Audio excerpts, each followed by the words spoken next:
Bismillahirrahmanirrahim.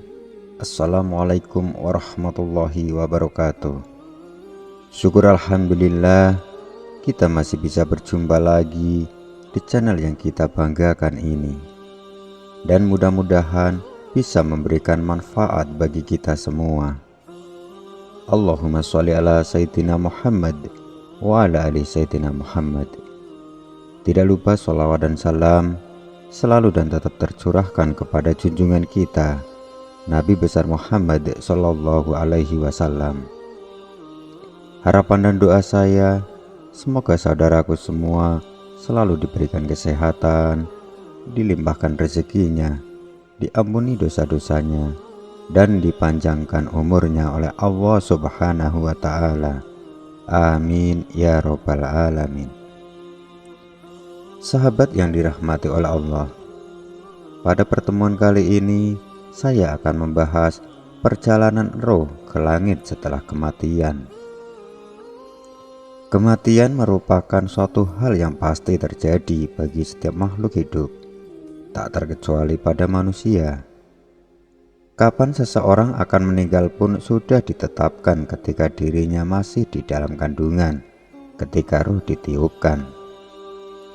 Roh merupakan unsur non-materi yang ada dalam jasad yang diciptakan oleh Allah Subhanahu wa Ta'ala. Menjadi pertanyaan banyak orang, bagaimana kondisi roh seseorang setelah meninggal dunia? Sahabat yang dirahmati oleh Allah, tidak seorang pun yang boleh menyandarkan kabar mengenai hal gaib kecuali berdasarkan Al-Quran dan hadis yang sahih. Pernyataan mengenai roh sebenarnya sudah ada sejak zaman Rasulullah dan para sahabat. Para nabi diperintahkan oleh Allah Subhanahu wa Ta'ala untuk menjawab, "Roh itu ada urusan Robku." Quran Surat Al-Isra ayat 85. Dulu menjelangnya wafatnya Nabi, Allah Subhanahu wa Ta'ala memperlihatkan pahala yang berlimpah dan ganjaran besar yang akan mereka dapatkan di sisinya di akhirat.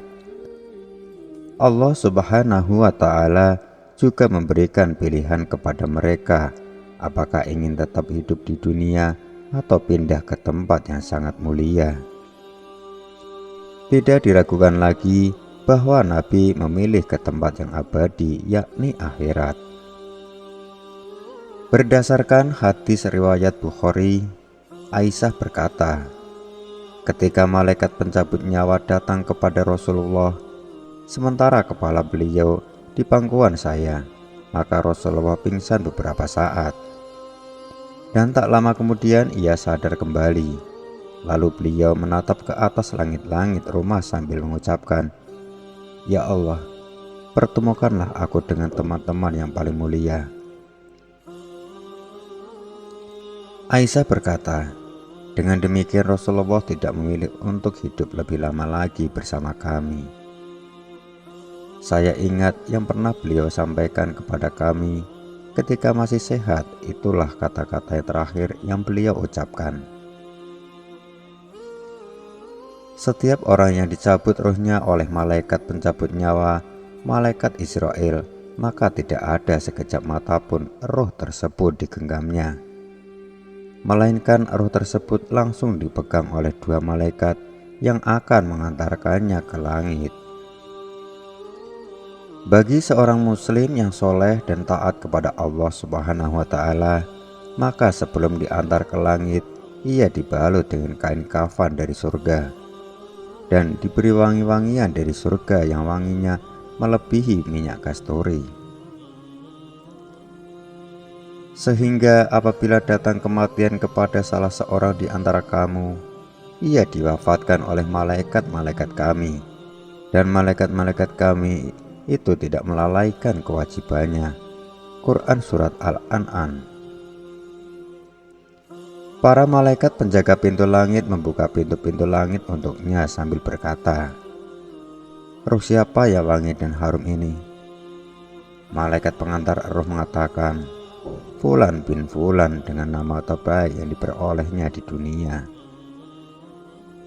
Para malaikat di langit dan bumi berdoa agar rahmat baginya dan agar roh tersebut naik melalui arah mereka.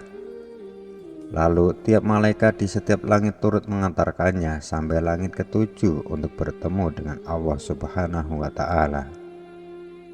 Para malaikat mengantarkannya sebagai bentuk kehormatan atau kemuliaan. Allah Subhanahu wa Ta'ala berfirman, "Tuliskan kitab hambaku di tempat yang tinggi. Kembalikan dia ke bumi karena aku menciptakannya dari bumi, mengembalikannya ke bumi dan mengeluarkannya dari bumi sekali saja." Lalu roh yang soleh itu kembali ke jasadnya. Dua malaikat datang dan duduk bersama seraya bertanya, "Siapa Tuhanmu? Apa agamamu? Siapa laki-laki yang diutus kepadamu? Dari mana kamu mengetahui hal ini?" Karena orang soleh, maka ia dengan lancar menjawab pertanyaan-pertanyaan dari malaikat tersebut. Sahabat yang dirahmati oleh Allah, adapun roh yang buruk dari hamba yang tidak soleh, setelah dicabut rohnya, lalu ia dibalut dengan kain kafan dan diberi wewangian dari neraka sehingga keluar darinya bau yang sangat busuk dan sangat tidak disukai malaikat. Para malaikat yang di langit melaknatnya ketika ia dicabut. Pintu-pintu langit ditutup, tidak dibuka untuknya. Setiap malaikat berdoa agar rohnya tidak naik ke arah mereka. Malaikat dan roh tadi melewati sekelompok malaikat yang bertanya, "Roh siapa yang sangat bau busuk ini?" Malaikat pembawa roh menjawab, "Fulan bin Fulan, dengan nama terburuk yang digunakan di dunia." Malaikat penjaga pintu tetap tidak membukakan pintu langit. Allah Subhanahu wa Ta'ala berfirman, "Sesungguhnya orang-orang yang mendustakan ayat-ayat kami dan menyombongkan diri terhadapnya, sekali-kali tidak akan dibukakan bagi mereka pintu-pintu langit dan tidak pula mereka masuk surga hingga unta masuk ke lubang jerumpun."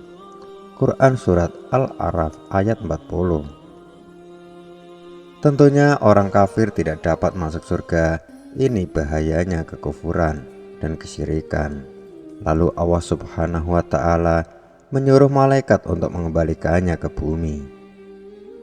Akibat pintu-pintu langit tidak dibuka untuknya, maka roh tersebut dilempar dan keras dari tempat yang tinggi sampai kembali ke jasadnya.